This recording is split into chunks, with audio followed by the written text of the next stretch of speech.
Assalamualaikum warahmatullahi wabarakatuh. Alhamdulillah, salatu wassalamu ala rasulillah. Maba'ad, kaum muslimin yang dirahmati Allah subhanahu wa ta'ala. Terjadi lagi kaum muslimin hal-hal yang sangat hina ya terjadi di dunia pondok pesantren.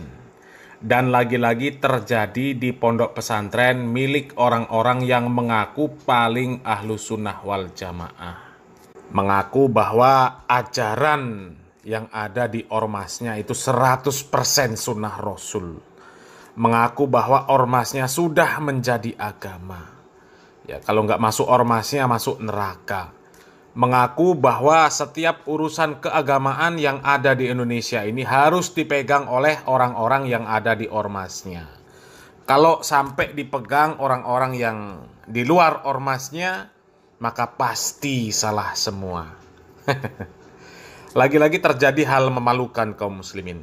Ya, ini berita dari TV One, channel tv1news.com, ya, tv1news.com. Kita baca judulnya kaum muslimin ya.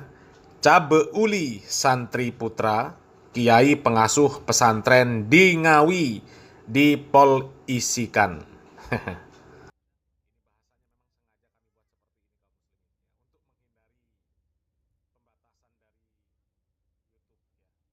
Kemudian di bawah postingan video ini ada transkrip dari video. Coba kita baca ya. Ini Maret 2025. Berdasarkan informasi yang beredar, tersangka merupakan sosok yang dikenal di lingkungan keagamaan dan pernah menjabat sebagai Ketua PCNU Kabupaten Ngawi. Akibat perbuatannya, tersangka terancam hukuman maksimal 15 tahun penjara. Ya, lagi-lagi yang seperti ini terjadi kaum muslimin. Ya, terjadi dan menimpa kelompok yang biasa memerangi dakwah sunnah kaum muslimin. Kan sangat memalukan kaum muslimin. Ya, sangat memalukan. Dan ini kiainya yang ini kaum muslimin. Ya, pakai peci putih ini kaum muslimin. Sudah tua, ya, pimpinan pondok pesantren, pernah menjadi ketua PCNU juga, ya. Ternyata hombreng kaum muslimin, hombreng, ya. Santri putra yang dianu. Ya Allah ya Rob. Ini generasi penerus kaumnya Nabi Lut kaum muslimin ya. Orang-orang seperti ini disebutkan oleh Allah Subhanahu wa taala sebagai orang-orang yang melampaui batas.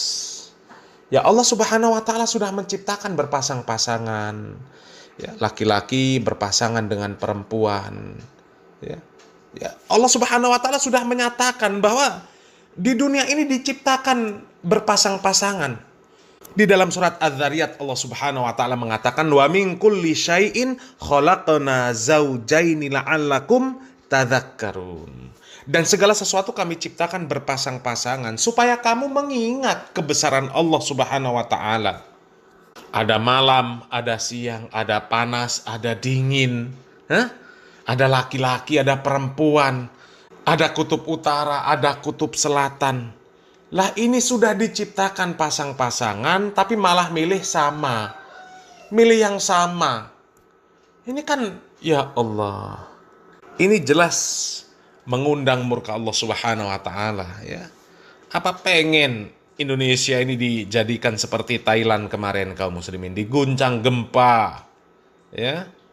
Sangat sedih lah kaum muslimin melihat ada kiai yang dinilai sebagai orang yang faham akan syariat Islam, apalagi sudah pernah diangkat menjadi ketua PCNU, tapi ternyata orangnya seperti ini, hombreng ternyata kaum muslimin. Ini kan memalukan kaum muslimin. Apalagi pemilik pondok pesantren pula. Ya. Orang tua itu menitipkan anak ke pondok pesantren. Harapannya anaknya akan dididik menjadi orang yang benar. Menjadi orang yang paham akan syariat Islam. Menjadi anak yang soleh kalau laki-laki dan solehah kalau perempuan. Ya. Berharap ketika anaknya ini dipondokkan, di pondok itu terjaga. dijaga oleh kiainya, dijaga oleh ustadznya, dijaga oleh guru-gurunya, dijaga oleh para pengurus pondok pesantrennya. Harapan orang tua kan seperti itu, memondokkan anak itu harapannya seperti itu. Ya, mereka berpikir anak-anak saya ini kalau nggak dipondokkan, ya pergaulan di luar ini nggak baik untuk mereka. Kebebasan yang ada di luar pesantren ini nggak baik untuk mereka. Jangan sampai mereka mengikuti arus-arus yang nggak benar. Ya, sehingga dipondokkan sama orang tuanya, dipesantrenkan supaya menjadi anak yang benar, anak yang terjaga. Ternyata ketika dipesantrenkan lah kok malah seperti ini kan sama pimpinan pesantrennya. Ya, ini sudah mencemari ya nama pondok pesantren kaum muslimin ya. Dan naudzubillah min dalik ya. Yang seperti ini kok terus berulang kaum muslimin. Ya. Belum lama ini ada CS-nya Pak Idrus Romli ya. Ronald Andani yang sangat kuat memusuhi dakwah sunnah. Ternyata hombreng juga. Ya. Itu yang ada di Kabupaten Agam, Sumatera Barat. Ya, ini orangnya nih, di foto ini. Barengan sama Idrus Romli. Ya.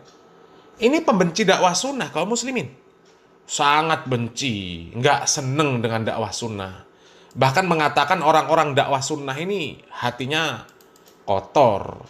Nggak sebersih hati dari Ronald Andani dan orang-orang yang sefaham dengan Ronald Andani ini. Ya.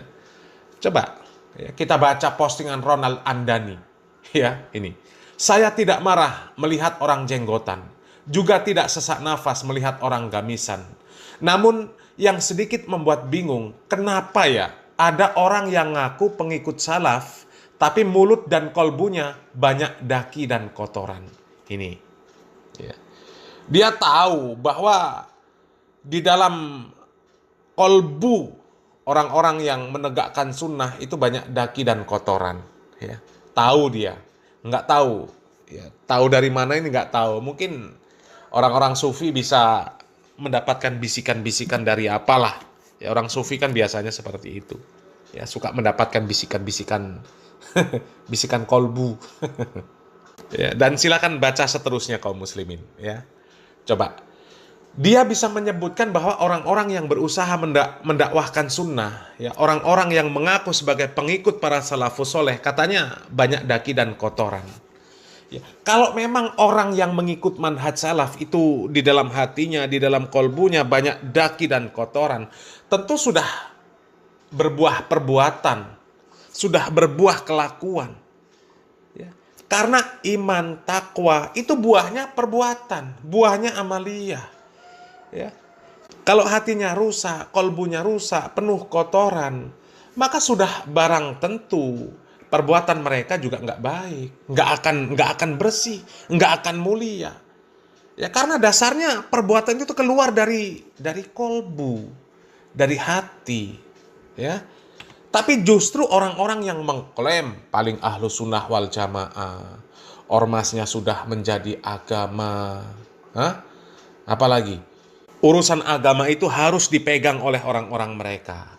Kalau dipegang orang selain kelompok mereka, salah semua. Tapi ternyata, ya, semua yang salah-salah ada pada mereka. Itu loh kaum muslimin. Ya. Yang hombreng ada pada mereka. Ya. Yang kiai, santriwatinya juga ada pada mereka.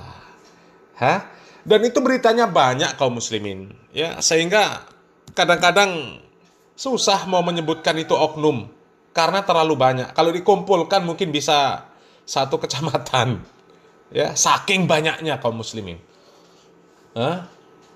Coba, kalau sudah terjadi berulang kali hal-hal yang seperti itu kan berarti ada yang perlu diperiksa dari apa yang mereka pahami dari agama ini. Akidahkah, ya, terutama akidah itu harus diperiksa, ya, karena akidah itu pondasi. Kalau akidahnya belangsak, ya sudah, alamat yang lain juga belangsak. Itu nggak bisa enggak, ya. Nggak bisa enggak. Allah Subhanahu wa taala di dalam Al-Qur'an juga sudah menjelaskan, ya. Permisalan akidah yang kuat itu seperti pohon yang kuat. Begitu juga dengan perumpamaan akidah yang buruk. Itu juga seperti pohon yang buruk. Di dalam surat Ibrahim Allah Subhanahu wa taala sudah mengatakan, ya, tidakkah kamu memperhatikan bagaimana Allah Subhanahu wa taala membuat perumpamaan kalimat yang baik seperti pohon yang baik, akarnya teguh dan cabangnya menjulang ke langit. Ya, pohon itu memberikan buahnya pada setiap musim dengan seizin Tuhannya. Allah membuat perumpamaan-perumpamaan yang seperti itu untuk manusia supaya mereka selalu ingat. Ya. Alam taro kaifa daraballahu masalan kalimatan thayyibatan kasajaratin thayyibatin asluha sabit wa far'uha fis sama' dan seterusnya. Ya, surat Ibrahim ayat 24. Ya, Allah Subhanahu wa taala menjelaskan perumpamaan kalimat yang baik, kalimat tauhid itu seperti pohon yang baik, akarnya teguh, cabangnya menjulang ke langit. Ya. Akarnya kuat. Kalau akar sebuah pohon nggak kuat, nggak mungkin pohon itu akan menjulang ke langit. Seperti itulah permisalan tauhid yang baik dan tauhid yang buruk. Ya. Itu perumpamaan ya seperti pohon. Ya, kalau akarnya kuat, akarnya baik, maka yang berdiri di atas akar tersebut kokoh, bisa menjulang tinggi ke langit. Kalau pondasi akarnya, tauhidnya nggak benar, maka mustahil pohon itu akan tumbuh tinggi menjulang ke langit. Nggak mungkin. Ya, pondasinya saja sudah nggak baik. Ya, jadi perlu diperiksa dari pemahaman orang-orang yang seperti itu. Kok bisa dari kelompok mereka itu lahir generasi-generasi yang merusak syariat Islam yang seperti itu, kaum muslimin. Ya memang nggak semua mereka seperti itu, ya nggak semua orang NU seperti itu. Tapi yang seperti itu kok rata-rata kok orang NU semua gitu loh. Jadi kan perlu diperiksa. Alhamdulillah kalau orang-orang yang mengikuti dakwah sunnah, ya tidak pernah kita dengar ada berita-berita yang seperti itu, ya. Ya meskipun pernah ada orang-orang aswaja yang mencoba untuk mencari fakta-fakta bahwa orang-orang yang mereka juluki Salafi Wahabi juga seperti itu, ternyata nggak ketemu. Ya, ketika mereka berusaha membongkar fakta, menyebut ada pondok pesantren ini, pondok pesantren Salafi, mereka dapat ada pondok pesantren namanya Salafi, tapi ternyata aswaja juga. Ya, itulah ya. Jadi perlu belajar dengan orang-orang yang mengikuti dakwah sunnah. Kenapa mereka bisa meninggalkan hal-hal yang seperti itu? Ya, karena pondasi mereka kuat. Pondasi mereka kuat. Mereka membangun tauhid di atas manhaj para salafus soleh. Ya. Mereka nggak membangun tauhid di atas kengawuran. Ya. Al-Quran ini bukan makhluk, akan tetapi makhluk. Ya. Lafaz Al-Quran itu bukan dari Allah. Yang dari Allah itu lafaz yang ajali. Kalau lafaz-lafaz yang ada di Al-Quran itu bukan lafaz dari Allah. Karena Allah tidak berbicara dengan suara, tidak berbicara dengan huruf, tidak berbicara dengan bahasa. Ya kalau bicaranya dengan huruf, dengan bahasa, itu makhluk. Jadi mereka nggak nerima bahwa ketika kita membaca Alif Lam Mim Dzalikal Kitabu La Raiba Fihi Hudal Lil Muttaqin, itu bukan lafaz dari Allah. Allah nggak pernah berbicara seperti itu. Ya, Allah Subhanahu wa taala berfirman dengan bahasa jiwa. Ya, memang kalau akidah sudah rusak ya sudah rusak otomatis, nggak bisa nggak kaum muslimin ya. Ya, mudah-mudahan informasi yang seperti ini membuat kita melek ya, mudah-mudahan orang tua juga semakin jeli, semakin selektif lah untuk memilih pondok pesantren untuk memasukkan anak-anaknya ke pondok pesantren ya. Jangan sampai keblocok memasukkan anaknya ke pondok pesantren yang salah ya, sehingga anaknya pun ya akhirnya terjerat dengan perkara-perkara yang salah juga ya. Itu kaum muslimin ya. Mudah-mudahan yang sedikit ini bermanfaat. Barakallahu fikum. Wassalamualaikum warahmatullahi wabarakatuh.